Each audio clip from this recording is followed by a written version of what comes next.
Hello, and welcome back to the Sugar Side Podcast. I am sick, and today I am joined by my friend Healthy. How are sick. you? How are you doing, Healthy? I'm doing good, man. I'm healthy, as you said, which I'm excited about because I know it's going around right now and you are not. We can definitely be opposites. I also, give me 1 second, I have an introduction that I want to make on the pod. Oh, let's do it. Let's do it. Now, as you can tell, ladies and gentlemen, this is not my best day, but we are committed. And look at that! Look at that! The camera doesn't know what to do with her. She's too dark, and for Yeah. anyone who calls me racist, she's literally jet black. But I don't know if I've mentioned it on the pod before, but I love dachshunds thanks to my wife, and this here little girl is our third. We've gotten one a year since we started living together, and I don't know if this will be our last one. We say that every time we get one, and then another year rolls by and they look really, really cute. When Tre told me that he got a third dachshund, I was like, only crazy people get 3 of the same dog, you freak. Listen, man, I would agree with you with every other breed except for dachshunds. Dachshund lovers in the comments, please prove this man wrong, because it is just a special experience that is inexplainable until you experience it. I'm going to let her get back to her nap now because she's whining at me. I'm only saying that because every dog that I ever have are like a total mismatched pair. I get whatever's cheap at the pound, and it's pretty funny. So Yeah. I'm giving you a hard time, but congratulations. Thanks, man. She's the best. Actually, all 3 of my dogs are the best, and I'm excited to get them out of this apartment and into a house someday. But for those of you who live in Southern California, you know what kind of struggle we're going through out here. It's a rough ride. But Now, anyways, Tre, you my might friend, notice yes, that sir. I have a different background going on because You currently, do. and this is ironic, I think, is that I am also in Southern California right now, and we're not recording in person. I know we definitely plan to, and between the puppy and you having the suds from SpongeBob, I didn't want to um, give you the plague, dude. yeah, I don't think that would be a good idea. But I do like the sunglasses indoors with the hat and the button-down shirt. You look very Southern California right now. You look like Well, you're on vacation. there are actually 2 reasons why I'm wearing the sunglasses right now. 1, because my eyes are bleeding. And 2, because this particular room this is the house that I grew up in, but I'm visiting my parents. This room has 2 giant death laser windows, like really high up. It's elevated ceilings, and these windows magnify the light. And I have an example here of just what could happen to me in this room, because this cat used to be able to see, and it has gone blind. It's got the toff eyes because of this room. Okay, like it is a laser beam of sun. It comes into this room, and I'm not losing my eyesight any more than I already have. Is that cat wearing boxing gloves? Yeah, it is.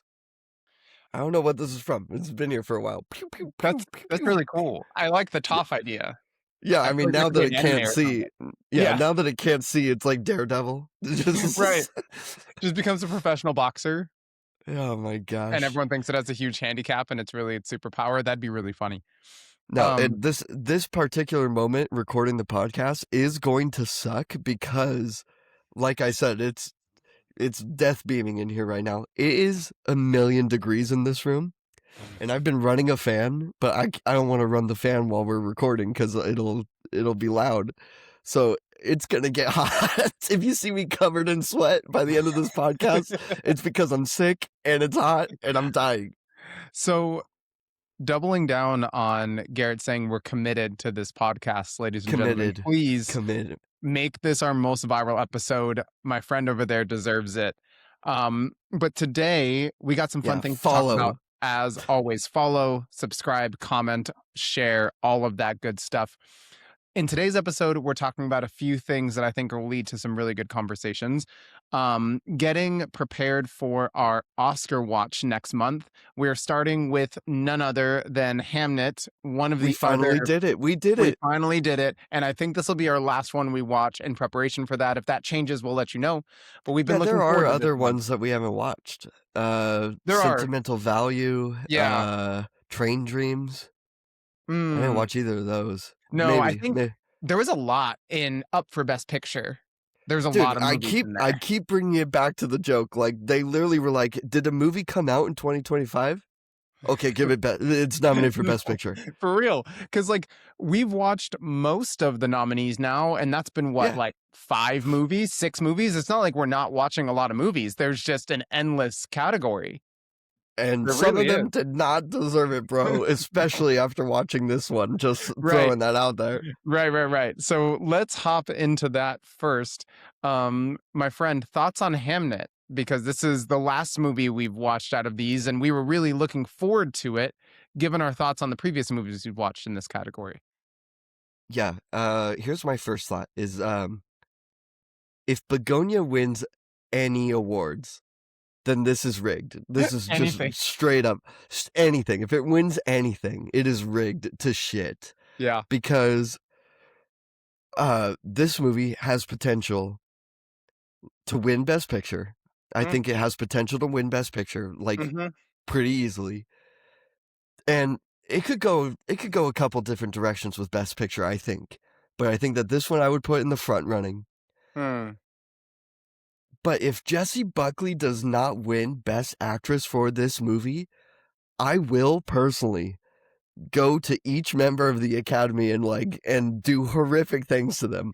I wouldn't just straight up I wouldn't kill them right away. I think that they would need to know that what they did was wrong. So like it would be a long drawn out process. Uh Oh, because holy shit, Trey. Was yeah, that not easily the best performance by an actress that we have seen so far? for sure. And I think, the movie set her up for that because it was a great movie. But that doesn't mean she had to perform and deliver the way she did, and she really did. I mean, Oh, from brother, it's the other way around. It was a great movie because her performance was so stupid good. I could give that. Yeah. Yeah. Yeah, I could give you that. I could give you that. I feel like because again, I'd have to look at the nominees for that category as a whole. Obviously, Emma Stone's up for Begonia. I'm not sure what other actresses are up for their movies, but I just feel like they're not in the same category. I feel Oh, like it's not no. even close. No. I think, you know, Emma Stone's performance was good, and we talked about that at length. I do think that, and it shouldn't affect it, but I think the way that they ended that movie with her character specifically took away from that performance a little bit, just because It if was so goofy it and was so stupid. goofy, and I feel like she had to play into that. And if they wrote it better, or ended it better, I feel like it would have taken her performance up because I think she would have been up for the challenge, and I think she would have stepped up to the plate. But you didn't feel her character the way that you felt this character. This character, you felt like you were her throughout the entire thing. I mean, the Yeah. agony of it was so palpable and tangible that I could completely see why people cried throughout this entire thing. It was a tragedy of a movie. It Yeah. really was. Yeah, but at the end of the movie, the first thing I said, because I watched it with my sister, who's the one that recommended it so heavily, Mhm. the first thing I said wasn't like, "Oh, that was so sad, it was so tragic," whatever. I said, "Kristen, that was a lovely movie. Like, it was beautiful. Yeah. It Yeah. it gave me the warm fuzzies. It Mhm. wasn't like this misery fest. It, came back around on itself and, like, that through grief and everything, that love is always there." Totally. And I think I loved the idea that people can grieve in different ways and Oh, still yeah. come to the same amount of closure. I love how separated her and her husband Shakespeare was throughout the entire movie, right? And it was like they had this disjunction of they're going through the same thing, but she doesn't feel like he's there because he's physically not there. And she doesn't feel like he could or does feel the same agony and pain that she does because he's not experiencing it the same way that she is. And so Right, I feel but like it's only by making Hamlet that he right. expresses his grief, Yeah, yeah, in 100%. a way that she understands, and Right, is and like, I love the juxtaposition of the beginning of the play, she's screaming like, "Don't even pronounce my son's name." Like, she's yeah, so angry that his name is in the play at all, and by the end, for her to get that closure with Hamnet and to the point where she wants to touch the actors if it's her son is like such a like you said, such a beautiful full circle moment where like clearly she understood where he was coming from and really felt the play for what it was meant to be. I just appreciated how many layers there was to this movie that I picked up on, like, that's always I always love when a movie assumes that you're not stupid, Mm. um, so, like, you know, when he first meets her, he Mhm, tells her the story of Orpheus. mhm. And when Hamnet passed, I mean, guys, sorry, spoilers for Yeah. everyone. Obviously, Sorry, sorry, sorry, we sorry, we, sorry. Go watch the we movie. just we got straight into the conversation because I really want to talk about this movie. Yeah, totally. Um, he first meets her. He tells her the story of Orpheus and how when he looks back, she's trapped in the underworld forever. Mhm, And when Hamnet first passes, he's walking towards the black void door and he turns mhm. around and it cuts to black and I go, "Oh my god, it's just like the story of Just Orpheus." like the story, yeah. Uh, and then when at towards the end of the movie, when Hamlet comes out on stage, that's fulfilling her prophecy of what she saw in Hamnet when she touches his hand and says, like, "I see you grown and strong, working with your Mhm, father, like, and what do you think that you're gonna be?" And he's like, "I'm gonna be a player, like, and mhm. with the sword." She just didn't put it together that it wasn't actually Hamnet, it was Hamlet Yeah, that she yeah. saw in this vision. And Right. so that understanding when she finally sees him is like, "Oh my god, this is what I saw. I get it Yeah. now." I get it It now. Yeah, fucking oh, I love when movies do that, where it's just show, don't tell. I don't yeah. so, like, here I am explaining it. If the movie took its time to be like, "Oh, this was really the vision I saw," I would be so upset, right? Like, I would how often Totally. do I bitch about, like, narration and stuff like Yeah, that? It's yeah, for that reason. It's like it treats you like you're stupid. yeah. This movie did not do that, and Not at all. instead, it allowed me to sit in the beauty of it and the filmmaking and the unspoken parts of movies is why I like to watch them. Yeah. It's really the true art form of making movies for the viewer and putting those layers in there that can be interpreted in different ways or go over certain people's heads if they're not paying attention enough. Like I If you love are stupid. Maybe if yeah, you are stupid. maybe if you are, But you might not get it, but you should. And I think, going back to our differences in grief conversation, an expression of that. I loved watching Shakespeare have them rehearse the same Oh, lines yeah. over and over again. I loved like You are simply mouthing how the words, right, right. And then he does it and like everything and you stops and it's almost like feel the it. ground shakes. Yeah, like it's like this isn't a play, like this is my life. This is my Oh, son and like you guys need to lean into that or we're br not doing it. when he is standing on the edge of the water, considering jumping in, like, killing himself, and Mhm. he delivers the "to be or not to be" speech, that is Mm, always how I picture that speech in my head. You don't yeah. understand, as an English major, I had to take 3 different fucking Shakespeare classes because that's the only person that has ever written a book, apparently. Right, right, But, right, right, right. yeah, and, I've seen so many different iterations of Hamlet because it's like, without a doubt, it's his best work. Mm, Um, in my opinion. There are so many yeah. Shakespeare things that I like rip on. You don't understand my hatred of Romeo and Juliet. Um, but uh Hamlet when he's giving that speech, it is contemplating suicide, even in the Mhm. play. Yeah. And so when you're reciting it almost, like, elegantly, like, "To be or not to be, that is the question." I'm like, "No, dude," like, No, dude. when he is in tears, Yeah. uh, like, what do I do? That's how that should be delivered, Mhm. and it was beautiful. I thought that was great. Yeah. No, for sure. There were so many things to love about this movie as a whole. Like you said, it was truly a lovely movie to watch. Oh, I knew Um, I was gonna like it as soon as it started. The filmmaking of it is fantastic. mhm, Uh, just holding shots on things that, like, are like landscape, but you know that it matters somehow. Like, mhm. where it's like, what am I trying to get out of this? And Yeah. it captured my attention very well. 100%. And talking about this movie versus the other movies in that category for best picture, right? I Yeah. think out of the movies I've seen, and I know you've seen a couple others that I haven't, and there are some that we haven't watched. Either of us haven't watched. I feel like Marty Supreme, it's probably its best competition. I don't think Marty Supreme should win over it in any way, shape, or No. form. And it makes me wonder, even leading up to it, what is the Academy looking for? Because So we talked a lot about, like, in movies, characters you root for, right? And like Marty Supreme, I don't root for that guy. no, no, I he's a piece of love the shit. characters in this movie.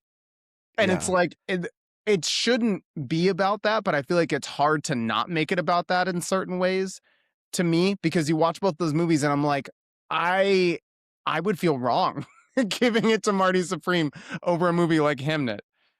So it's not that the Academy has not chosen irreverent movies before, Yeah. because like everything everywhere all at once comes to mind. Um, but even that movie has like a somber, like good lesson to learn, like a respectful thing about it.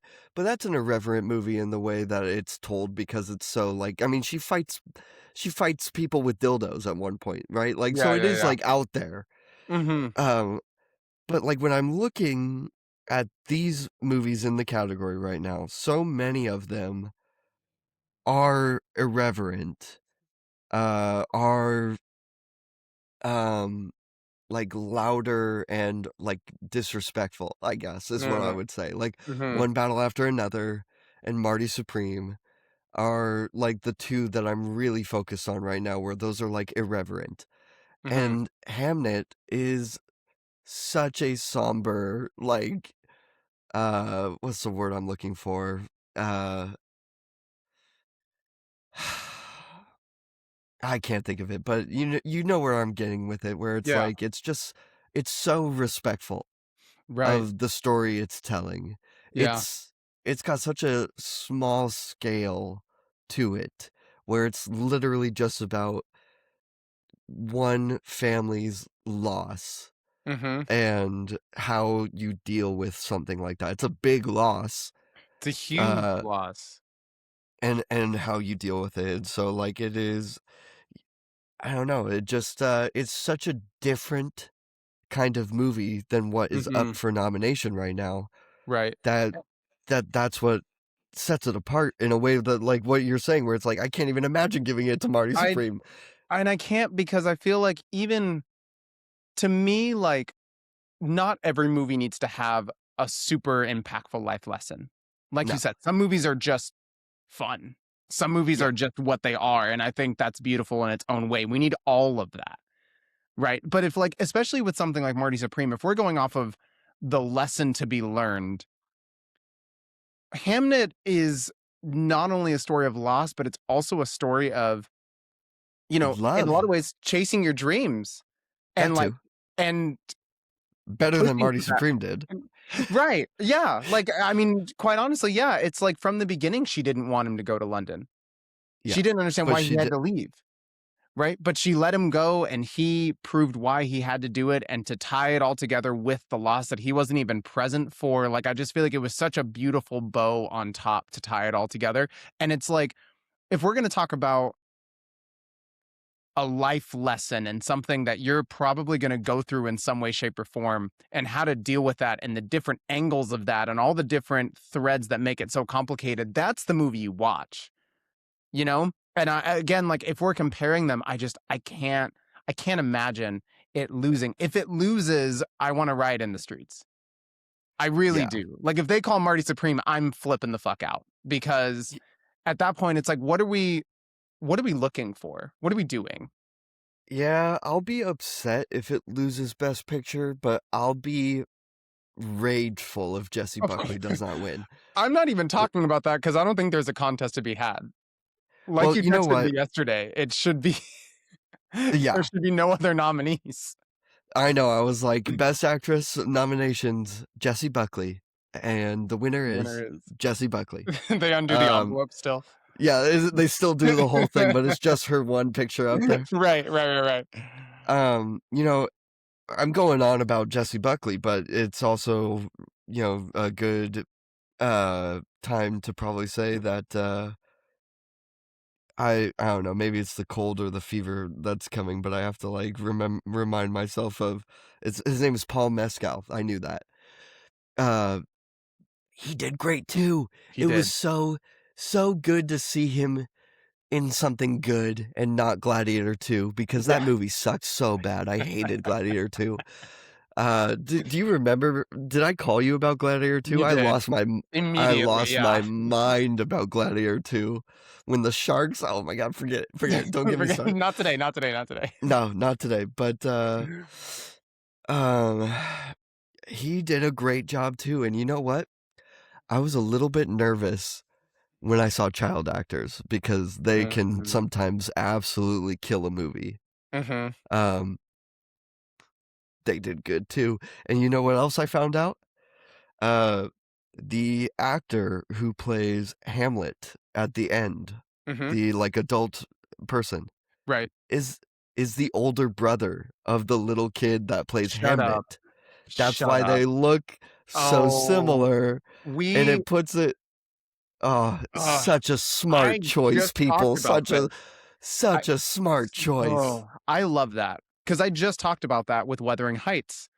Right, That child actors matter, especially when you show them growing up and what they look like and their mannerisms matter. And to have an older sibling for your child actor to play him grown up yeah, is so cool. That's so cool. I love that. And both of them did an amazing job. Everyone in this yeah, movie did a great job. I had no complaints acting wise. And I feel agreed. like Shakespeare had his work cut out for him in this Oh, movie can I time because out? yeah, Can I time out and just say that I thought it was smart and amazing as well. The Trey, how many times do they say the name Shakespeare? like A single once or time. twice. Yeah. I was gonna It's say, literally like, less once. than 5 for No, we sure. watched this movie with the captions on because my wife, for some reason, can never, like, listen. She has to No, I read did it. too. I watched it with Yeah. I watched it with the captions on too. The entire movie, he is husband Mhm. in the credits, in the captions, I mean. And it's only one time where they're like, "Who are you looking for?" And they say William William Shakespeare, and Shakespeare. that's Yeah. it. Yeah, when she That's gets to it. London, that's it. Yeah. So cool. And, Sorry, I didn't mean to cut you off there. no, What you're were good. you I on? was just saying that he the remind me of the name of the actor who played him. You just told me, and I Paul forgot. Mescal. Mescal. Paul Mescal had his work cut out for him too. I mean, when you have a co-main character that kills it that much, it's Oh, so easy to be overshadowed. And so for him to step up to the plate and match that to where you feel just as strongly for him, like kudos to him because he could yeah, have just been swallowed in this movie and it wouldn't have been the same. no. But without a doubt, though, she is the main character of this movie. Mhm. Put it on her fucking back and delivered. Uh, 1000%. but anyway, I feel like that's probably good for our review of Hamnet. Yeah. Yeah. I could really gush about this movie for a lot longer. I want to watch it again and just dissect it because it was so it was just so well made. Totally. Every single part of it was just so well made, and that's what deserves Best Picture in my mind. I agree. I agree. And I don't know about you. I don't know if the other movies I've watched this year I would necessarily like want to watch again Oh, from no, this category. I would definitely wanna watch Marty Supreme again, and, like, that's not taking away from Marty Supreme. I gave Marty Supreme a really great review on this podcast because I did enjoy that one very much. Mhm. It's just such a different type of movie, Totally. Yeah. and what I'm looking if I was on the Academy, what I'm looking for is something. Marty Supreme's a great movie. Hamnet is a work of art. Totally. Like, it's just Yeah. such a different idea. You know what It I mean? no, it's 100%. It's like you leave with something and you wanna Yes. keep digging into it, and not every movie, not every work can do that. No. It's the special ones that do that, and I feel like Hamnet really delivered on that. So that is Hamnet for us, ladies and gentlemen. If you haven't watched it, sorry we didn't warn for spoilers ahead of time, but go watch it. It's Oh, incredible. please. Please Um, go watch it. and it Just so won't be that the you're last on the time we same talk. page. Right, and it won't be the last time we talk about it or any of these movies as we are covering the Oscars next month. That's coming up, man. It's the end of February. I'm actually really excited. Uh, That's gonna be a lot of our fun. live reaction of the Oscars is going to be fucking insane, I think, because I'm gonna watch it like it's the Super Bowl this year. I'm gonna be tearing my shirt off. Yeah! Yeah, yeah, Yeah! no, totally, totally. We should write down our predictions and Oh, see yeah. how I good we are usually going play into like it. a bingo board. We'll set up some sort of bingo thing. Yeah, we'll figure it out. That'd be a lot of fun. But let's I think Conan is hosting again this year. oh, that'll be cool. I usually like I usually like it when Conan hosts. I like Yeah. Conan the most out of all those like TV late night guys. Yeah, Like, I feel like he's the least controversial too. I mean, a lot of the controversial ones, they make me laugh, but like it's just annoying to read the articles the week after of like, "Did you see what they said?" It's like, oh, just leave them I alone. don't usually pay attention to that. I usually pay attention to like who's annoying because I really think Fallon is annoying and Kimmel is annoying and I can tolerate Colbert, but Conan is probably my favorite. Yeah, no, I could get behind that. Okay, my friend, let's pass the sugar and change vibes a little bit. We have It's not not, changing vibes. I'm angry. I'm angry well, right now. change of vibes. I guess change of subject is better because we've talked a lot about movies these past couple weeks, and we're going to come back to a movie to finish, but we have not Yes. spoken about video games in the past few weeks. And boy, do we have a game to talk about today because, as always, Nintendo has started to rub their greedy little fingers back into our lives. And as they announce that they are releasing FireRed and LeafGreen for the Nintendo Switch, um, what, this week? Next Yeah. week? It's soon. It's It's like this really week. soon. It's like Friday. Yeah, yeah. So for those of you who are old like us and played We're old. FireRed and LeafGreen growing up, this is a big deal in that it's going to be cool to have it on the Switch, right? Everyone's Yeah. excited. Let's get it out of the way right now that as angry as we are and as much as we have to talk about, we're fucking getting the game.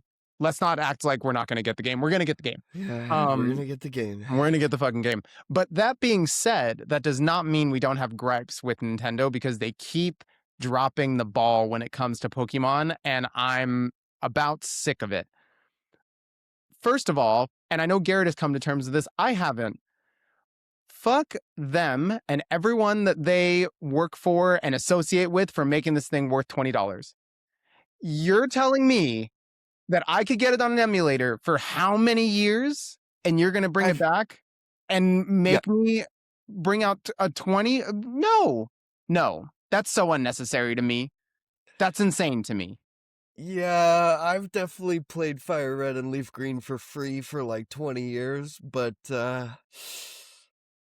I'm okay. I'm okay I'm spending the not. 20 I'm bucks. not. What's the benefit of having it on the Switch as its own game Uh-huh. rather than just loading it into the Game Boy emulator that already exists on the Switch?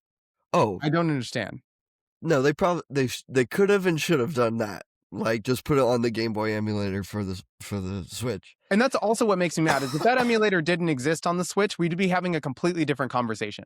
But the fact that Right. they could make it free and they're choosing to make it $20 when they don't have to is I'm gonna be mad clicking the button to So I download it. think the reason why they're not putting it on the emulator and are charging $20 is because even though it's limited, because my big gripe is that there is no online services, Right. uh, they are still providing local trade options. So on the emulator, I don't think you would get that. Uh, I so guess, so but like, even though there's a good chance because me and you are old fucks and we are the only two people that like would be trading with each other, mhm, right? I don't have any other friends I would be trading with. It would be with you. no, and that I'm gonna sit in the Uh, same room with? How old am I? right. But uh, on an emulator that permanently locks you out of so many of the Pokemon because of the trade evolutions, right? Machamp, Alakazam, Gengar, Right. etc. Like, Uh, I get that. but but because they're providing local trade options, it is kind of a new service. So, like, I would say, like, you can't put it on the emulator. You gotta present it as its own game. However, this is a game that came out in 2004, Mhm. so could I have seen them release this for $10? Yeah, you If know. if their reasoning is we're allowing trades online, at least locally, so we can't put it on the emulator, you couldn't have made the trades non-local? Oh no, they Like, definitely should have you know made what I mean? online Like, I feel trades. like there's a middle No, finger no, no matter how you look at this, they're I still flipping know. you off one way or another. That's I insane to me. totally hear what you're saying, but that's just the logic that I ran through. No, I don't think you're wrong. I just think they're still lazy as fuck. But you wanted to bring up some quality of life things that I think are very applicable, especially to newer Pokemon players that might not realize what they're getting themselves into playing Fire Red and Leaf Green for the first time. So why don't you delve into that a little bit? Well, geez, I mean, so that's what I was thinking about was, in my head, everyone's played Fire Red and Leaf Green. Mm-hmm. Okay, I was 9 years old when Fire Red and Leaf Green came out. Okay, Mm-hmm. someone born in 2016 is 9 right now. Yeah. There's no way that they've played Fire Red and Leaf Green. Why would they? But they might have, I don't know, but they might have played some of the newer stuff like Yeah. Sword and Shield or uh, Scarlet and Violet, whatever. Mm-hmm. They're going to have to unlearn a couple of things because Fire Red and Leaf Green, Gen 3, goes back to some old stuff that they got rid of. Um, the physical special split is no longer moves, it's types It's again, types. like the Yeah. old days, which you know what is funny, it's been so long that I actually had to look up what that split was again. You said that on the So phone to me, and I thought the same thing. I'm like, I'm gonna have to look that up. I don't I'm like, remember that I anymore. don't even remember. Yeah. So here's what I got so far, okay? Um physical the physical moves are now normal, fighting, rock, ground, ghost, flying, bug, steel, and poison. Got So it. any move that That are those has that types are type physical. is a physical move. Oof. Yeah. And then you got special. Fire, water, electric, grass, ice, psychic, dragon, and dark.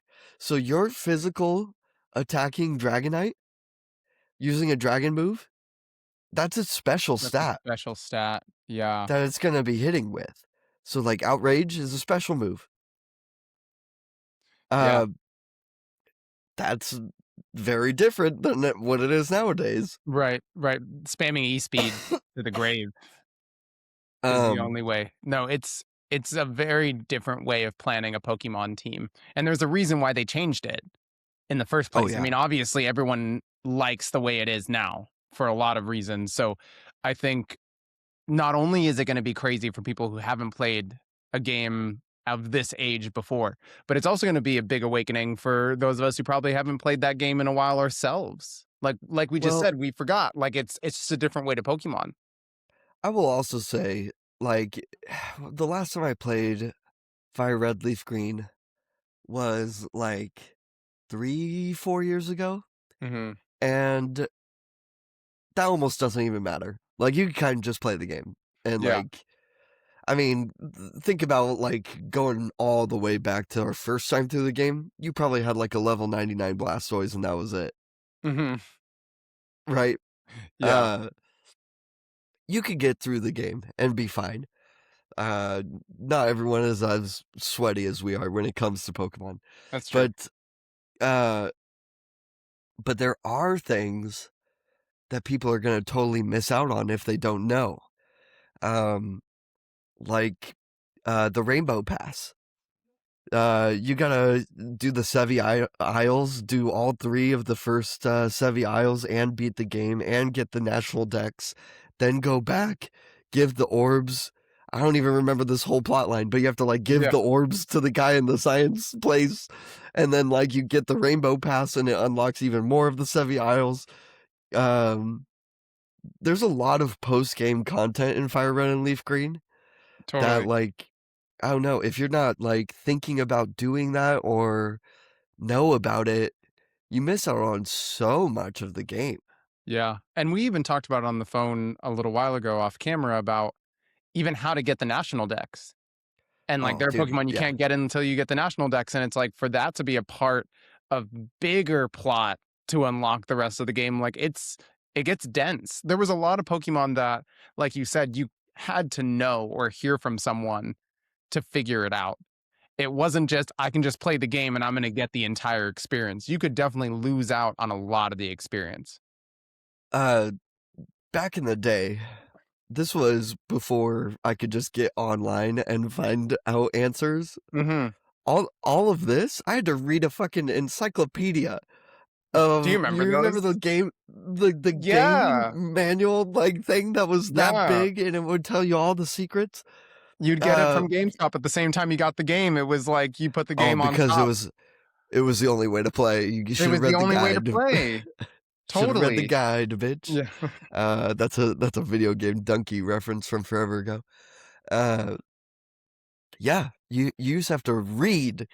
Um, so yeah, there's a ton in Fire Red and Leaf Green that they shoved in there. So uh, I'm looking forward to it. I understand our gripes and everything. Hmm. Um, and then like yeah, I could play on my computer on an emulator, but I like the convenience. I like being able to like I could put it on an emulator and then bring my whole PC upstairs, hook it all up and on the TV so that Jack can play Fire Red and Leaf Green. My 3-year-old, right? Instead, I'm gonna be able to have it on the Switch. Yeah. Boop boop boop. It's on the There it is. TV and we can play. He's already super stoked because I've been talking to him about it. I'm like, guess what? We're gonna get to play Pokemon. Here's like the stuff. He from childhood chose Bulbasaur. I put the 3 stuffed animals in front, and he chose Bulbasaur. My So as man. soon as he saw that we get to play that one, he was like, "Dad, I want to pick Bulbasaur." I was like, "Yes, you do, son. Welcome to Pokemon." My man. Um, so I'm looking Bulbasaur forward to it. We're gonna supremacy. have fun. Yeah. Uh, Trey, you want to run through what our first team is gonna be before we move on? Sure. So let's talk about first teams because I've thought about this a lot. Um, it sucks, man. I last gripe, I promise. And it's the same Oh, gripe that here, we've already wait. talked about. Which version are you getting? That's what I was getting to. Oh, I think I'm gonna get leaf green. good, And because I'm gonna get Fire Red. I know, but it's like we can't even trade. Like it's We so will. We'll figure it out. we'll figure it out. But yeah, you told me the other day that you were gonna get Fire Red because you want Arcanine for Jack, and I think that's fucking fair. And so I was cool with getting Leaf Green anyway. Plus, Leaf Green has Magmar, and Yeah. for those who don't know, I love Magmar. I love That's so Magmar. funny. Because I like Electabuzz more, but whatever. Yeah. Yeah, I love Magmar, and I love Magmortar. Magmortar is so cool to me. I know you can't get him in this game, You but I can't think get, Magmortar's yeah. yeah, I think Magmortar's such a cool evolution. Um, so yeah, it I works do out. prefer Magmortar to Electivire. Really? That's Yeah. interesting. That's interesting. But I like Um, Electabuzz more than Magmar. So I don't know. yeah, call it call it anime nostalgia. I I loved guess, Magmar in yeah. anime. I thought he was really cool. Anyway, so first team, I'm also a Bulbasaur boy. So Sure. Venusaur is my pick for sure. Um, I think from there, I'll either go. I'll probably end up getting Ninetales and running Ninetales for a while just because you can get Vulpix so early. That'll probably turn into Magmar at some point, but I can't Sure. ignore how early game supremacy works, especially with a type like fire. Um, Water, I'll probably go Vaporeon just because running Gyarados is the easy choice. And I kind of want to fuck around with an evolution that I haven't used a lot. Yeah, I know. I know. Um, Trade notes. we talked about how much the other, this is a while ago now, but when we talked about Pokemon that represent ourselves, um, I said Hitmonlee for myself. And I don't remember the last time I used Hitmonlee on a team.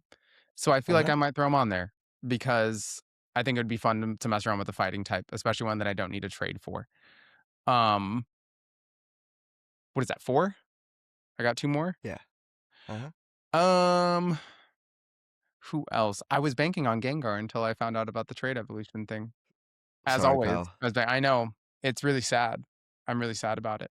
Um, who else do I want? I might run Raichu. I feel like Raichu would Oh, be fun. Yeah. yeah. Um, and then as my last one, who do I want? I can't have Alakazam either.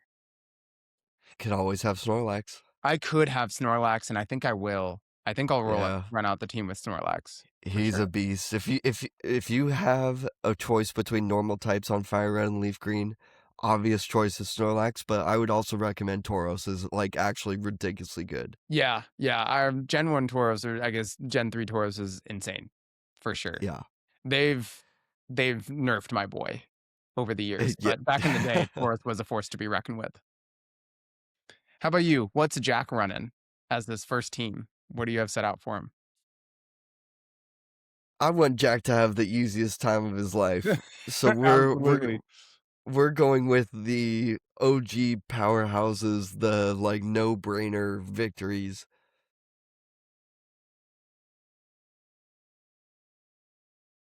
I'm going Venusaur, Mm-hmm.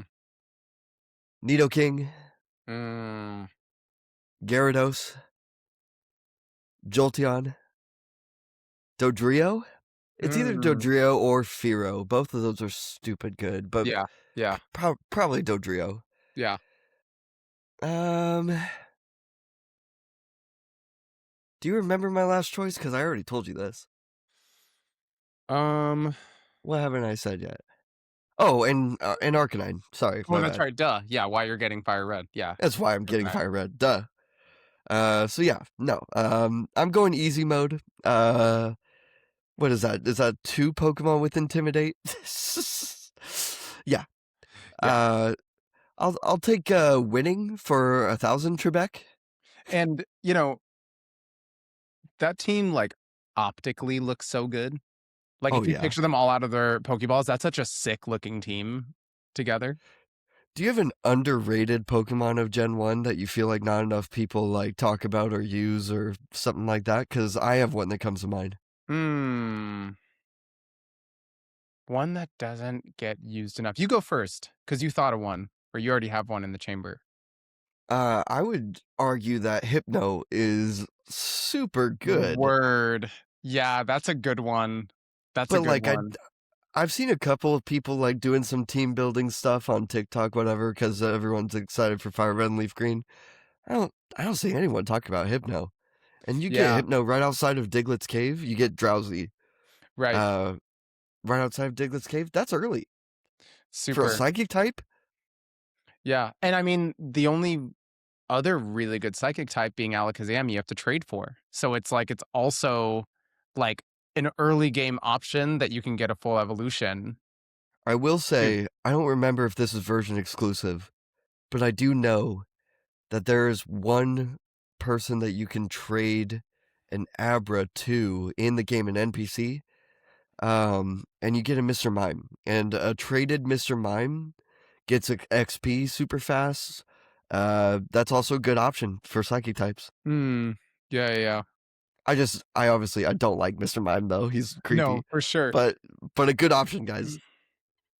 Um, I feel like going off of psychic types, I feel like Slowpoke line doesn't get enough love. At least not until like recently when they started getting regional variants. I think people Yeah, started the using it regional more. variants are so good, but like Yeah, back then too, back Slowbro is a then. tank. He's a tank, and Slow King's really cool too, especially like Water Psychic is a sick dual typing. Like I feel like I've always liked their look and I've ran them a few times, but I feel like no one really talked about them back in the day.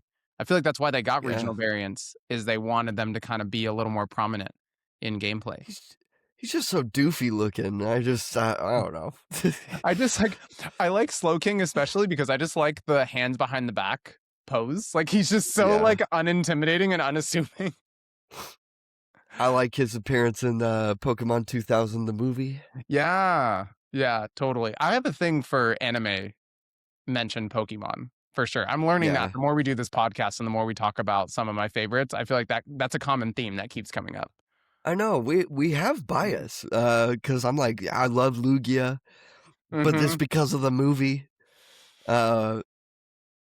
Yeah, I don't know. There's something to be said for Pokemon that might not always be the best in gameplay for whatever reason. Like I feel like Pokemon gain popularity based on like their VGC worth, right? And there's a Yeah, lot to that. But there's something so special about even if a Pokemon sucks in game, if they were cool in the anime, I love that Pokemon for life. Like I'll yeah, have it's them on a true. team just because I think they're fucking cool. And I feel like the anime really did a good job at highlighting Pokemon that probably don't get used in the games enough, but made them look really cool and made their potential look really, really cool. Look, if I had the option to never evolve Trico, you know I would. Dude, So 100%.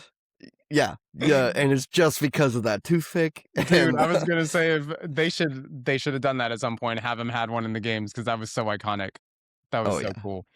But yeah, guys, FireRed and LeafGreen comes out this Friday. Gonna be a lot of fun. Let's not act like we're not gonna get it. We're all gonna get it, and it's gonna be a I'm great gonna beat time. it. I'm gonna beat it in a couple hours. You know what, Trey? Is it okay if I plug this real fast? Sure. Shout out to Garrett just a couple years ago on the Shuby channel. I'll put a link in the description, I guess, of my first ever Nuzlocke of Fire Red and Leaf Green is on the Shuby channel.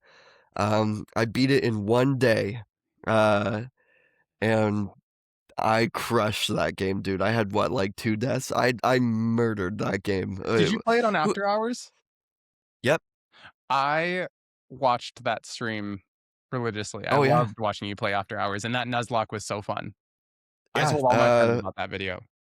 That was a super fun time, and yeah, no, I actually destroyed that game. I forget when you brought up Hitmonlee, I was like, oh yeah, I use Hitmonlee on my run. Mm, I must have played Leaf Green because I remember Sandslash was like MVP.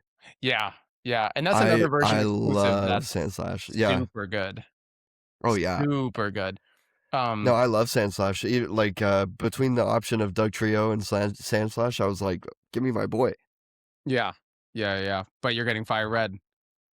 So there you go. Yeah, but I gotta go with the Arcanine. I just love him. He's the goodest boy, and I feel like he is a quintessential piece of every boy But Pokemon fan's to be lore. fair though, with this physical special split, Ninetales is probably better Yeah, because Ninetales has a better special stat.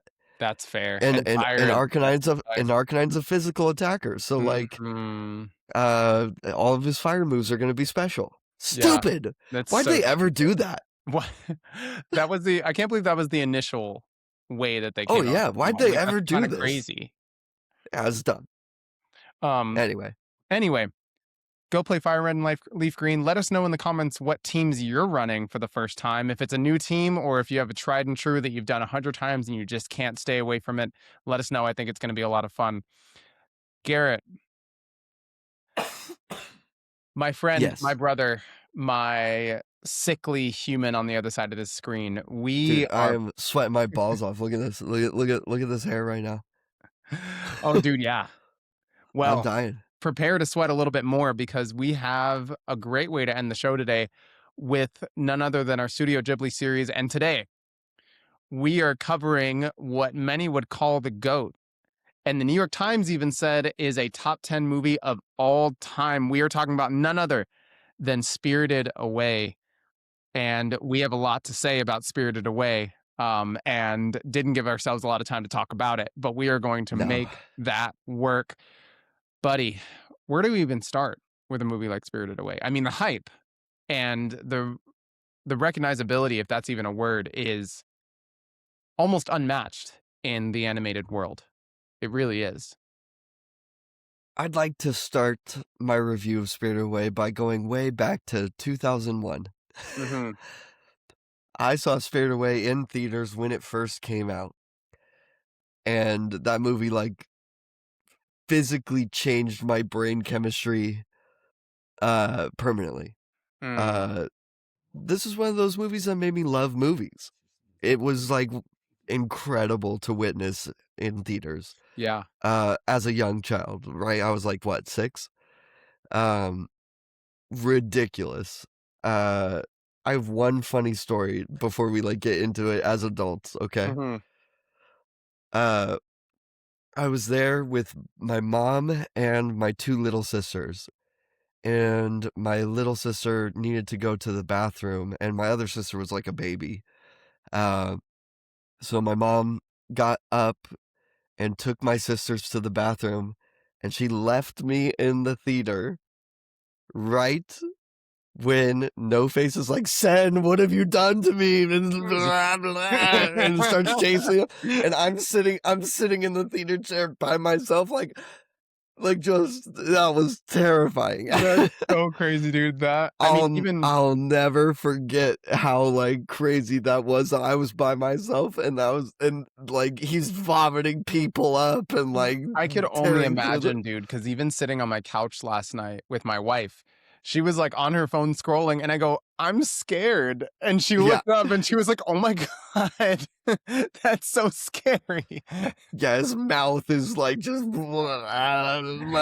oh my god. That was terrifying.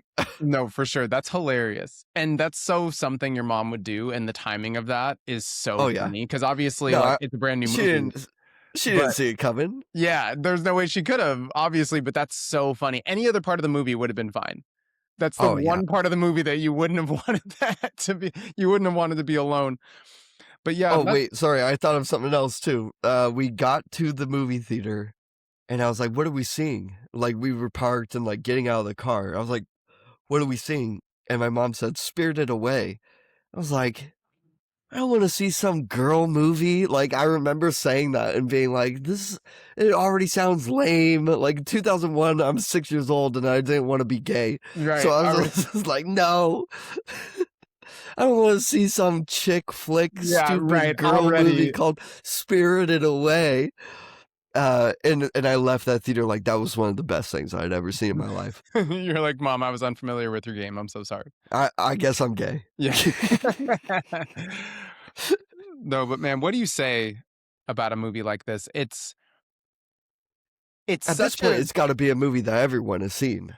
I hope so. I hope so. And if you haven't, please go watch it. We're gonna get into spoilers, but like, Jesus, man, it's 2001. It's Studio Ghibli's biggest hit of all time. It's not even close, and it really is an incredible film. And we've talked about with the Studio Ghibli movies, a lot of the themes are common themes in movies, Yeah. right? Like the thematically, it's nothing that you haven't seen before. But that really underscores how beautiful of a movie it is and how good it has to be to tell a story like that and have a lesson like that that's been told 1,000 times and have it still be that impactful. And even going into our conversation about Hamnet of the layers of things and being able to dissect things. There's so many different ways that you can interpret this movie outside of the big lesson of a girl that has to grow up and learn maturity and be okay without her parents there all the time. Like there's so many lessons to cling on to, but there's so many different pieces of that that you can keep diving into over and over. It's endless. It really is. Yeah, there's a ton to take away from Spirited Away. Uh, so much of it comes from the range of characters that exist in that world, right? Hmm. Because like Chihiro is obviously the main character. She's got the biggest journey to go on. But you've got Haku, you've got Yubaba. Yababa. Um Yeah. yeah, You got and Zeruda. You got No but Face. all of these characters like go on a journey and learn something. Like, even Yubaba is the bad guy. At the end of the movie, uh I bet that she has changed a little bit, right? Like it's not Yeah. like she's just gonna go back to being like blah blah blah. Yeah. Like, Yeah. you know what I mean? Um the baby. The baby goes on a like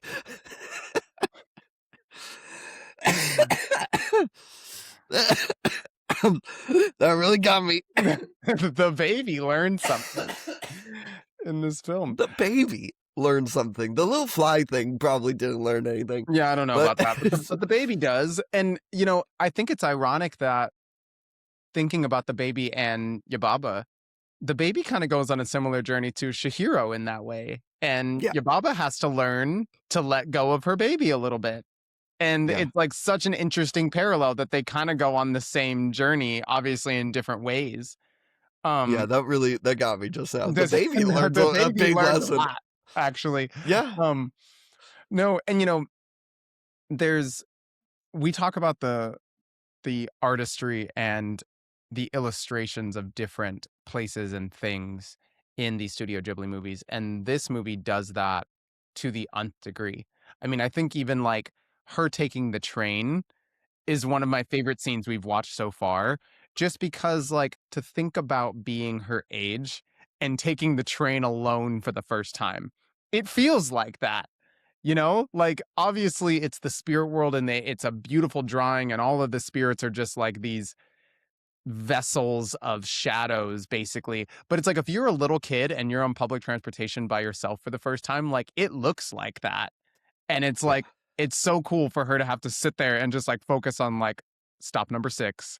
Like, don't miss it, pay attention, don't fall asleep. Like, and they could have done that so plainly, and yet they painted this beautiful picture to illustrate that.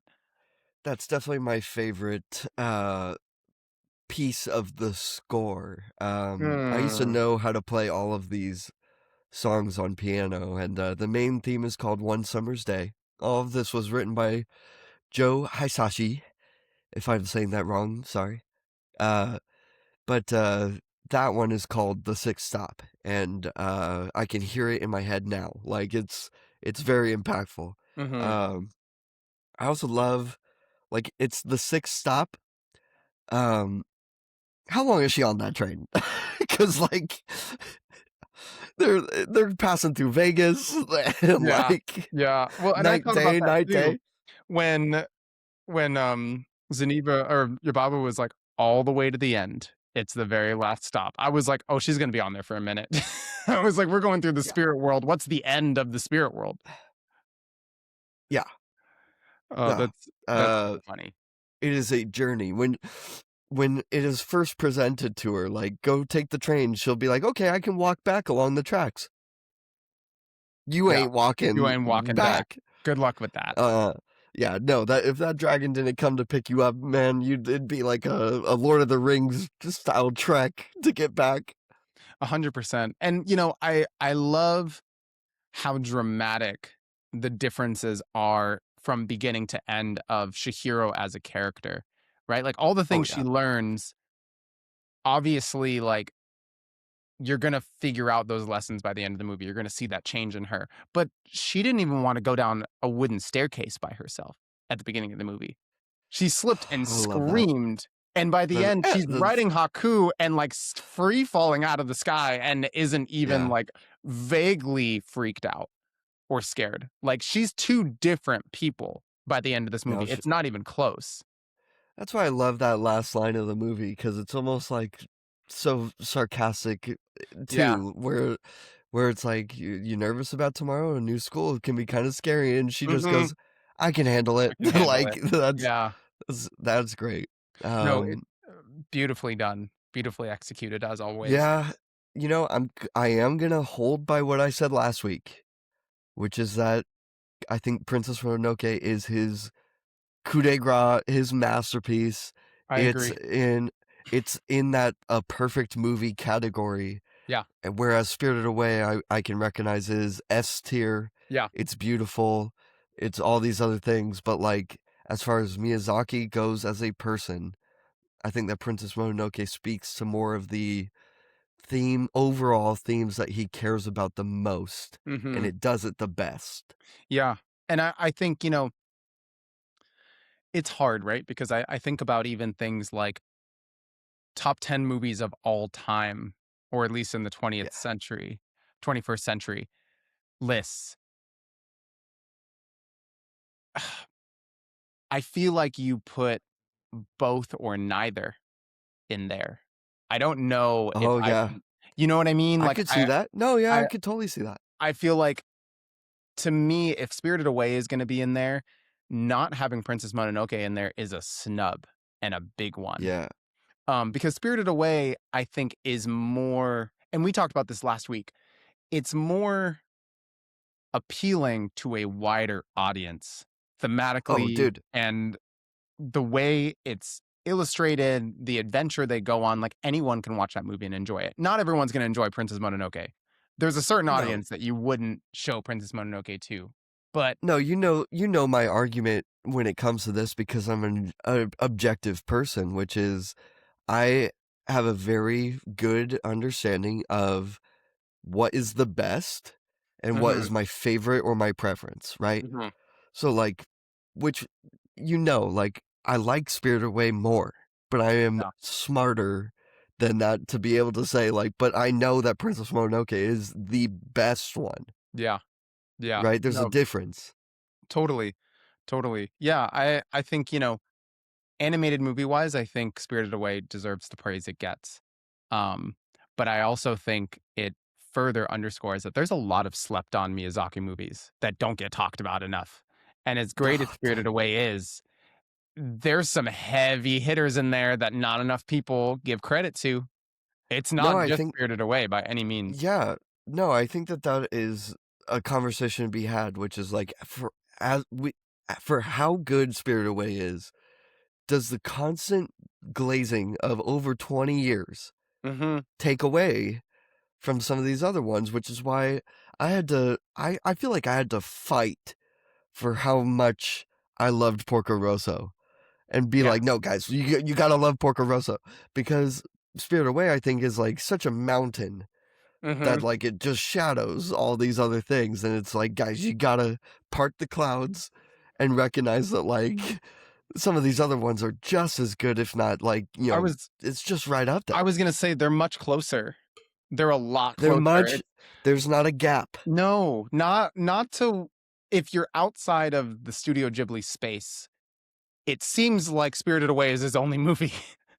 Sometimes, Right. like it's like people make it out to be it's just like Spirited Away is the one movie he got it right and every other movie pretty much doesn't exist and it couldn't, if I've learned anything through this series so far and we have so much more to go, it couldn't be further from the truth. Yeah. Every single one of these movies is right there and there are a few that are really right there. Yeah. Really, really. I mean, like I just brought up Kiki's Delivery Service the other day in a meeting I went to yesterday because they Really? asked, yeah, my boss asked a question to the whole group, um, what's your favorite inspirational person, book, song, or quote? And I was like, I don't know if it's my favorite of all time, but this one's been sticking with me. And I said Kiki's quote from the beach. I love you. I love And you so much. yeah, and like I'm in a room of people because it was all the clinical directors. I'm one of, if not the youngest one. So I'm in a room full of people who have kids that are at least in like late elementary, middle school, some Sure. older. Nobody looked like they had heard of Kiki's Delivery Service ever. Not a single person in that room reacted as if they even had any idea of what I was talking about. And I feel like that's a crime. I appreciate you being brave enough to share that with like a room full of coworkers. That's like, at least you're being like super honest. You know how many people said Kobe Bryant is their favorite, is their most inspirational person? I mean, granted, it's fine, but like I was like, no, let's talk about this animated witch movie that like got me up for work the next day with a smile on my face. Like let's give credit where Uh, it's due.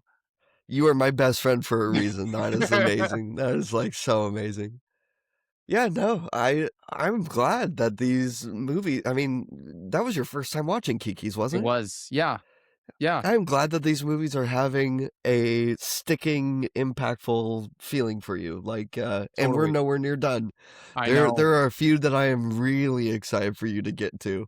Porco Rosso was one of them, Oh, and I won't spoil myself further down the line. But Trey, um, continuing with our overall conversation, yes. how does Spirited Away fit into the journey of Miyazaki? How did you interpret it this time around? So I thought I was thinking about this because I have been since we've been watching these movies because I know we have this It's always conversation. going to be brought up. Yep. Right. So as I'm watching it, I try to think of it, and I really got it for Princess Mononoke and Kiki's for obvious reasons. I feel like we did a really good job at kind of dissecting the last few.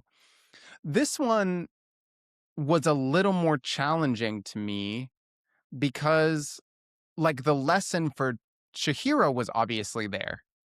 But I really was racking my brain on what Miyazaki was trying to say about himself in this.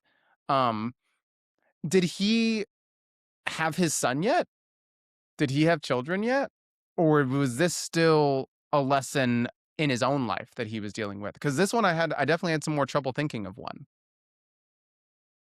I'm actually going to look this up right now because I had an interpretation, but now I'm kind of second guessing myself. Uh, I don't feel so bad. let's see.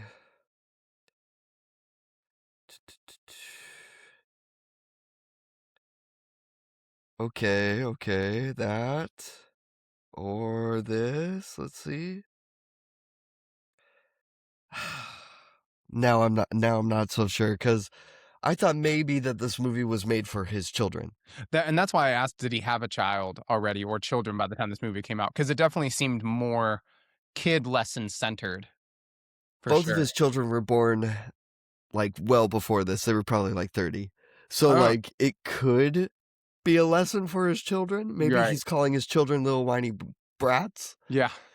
Uh that was kind of what I was thinking was that this movie I feel like is less about him personally Hmm. and more an outward um lesson to be learned. And That's the what it reason came why I to thought that me. could be the case was I'm getting ahead of myself here, but specifically because the newest Miyazaki movie, The Boy and the With the Heron, Heron. Yeah. is very geared towards that. Hmm. Um, so I thought maybe this was also one of those in the direction of. So, you know what? Maybe we leave this one up to our audience a little bit. Mm, that's fun. Yeah. Let us know where you interpret this as far as Miyazaki, the journey of a man, because that was the whole reason why we started this series was because we were going on an adventure of Hmm. Miyazaki, the journey of a person, because all of his stories are so personal to his own experiences. Mm, Um, so yeah, I but like that. Um, Man, now I feel like I have one, but I yeah, still want to leave it up to the audience. Yeah. Yeah. do you But want it to might share not be or the should I best. just get to my ranking? Um, we'll leave it up to the audience. I'll share off Okay, camera with you, and maybe we'll bring it back fair, around. fair. We could talk about it more next week. I mean, Trey, this is Spirited Away, dude. Like, it has been talked to death. There's only so much that we could, like, add to this conversation. Yeah. It's obviously stupid good, Mm-hmm. right? Um, but yeah, anyway. Um, as far as my ranking goes, last week I put Princess Mononoke at number 1. Mm-hmm. I have Princess Mononoke at number 1. I've got Porco Rosso at number 3, and I've got Castle in the Sky at number 5. Mm-hmm. Um, and Kiki's made it to 6. Is that right? Yeah, I think so. Yeah. Um, And Nausicaa was at what, 9? 9. Yeah. Uh, and Totoro's at 11 out Yeah. of 11. Uh, again, no knock to Totoro. Sorry, saying that out of context, I'm like, I have to defend myself. Like, it's just because there's so many good ones. Right. Um, for the sake of not shuffling things around, and because I know what's gonna happen in the future, um, I'm gonna put Spirit Away at number 4. Mm. I'm gonna put Spirit Away at number 4. Wow. Now that is more of a subjective take Mm-hmm. than objective, because if it was objective, obviously I'd be putting Spirit Away at number 2.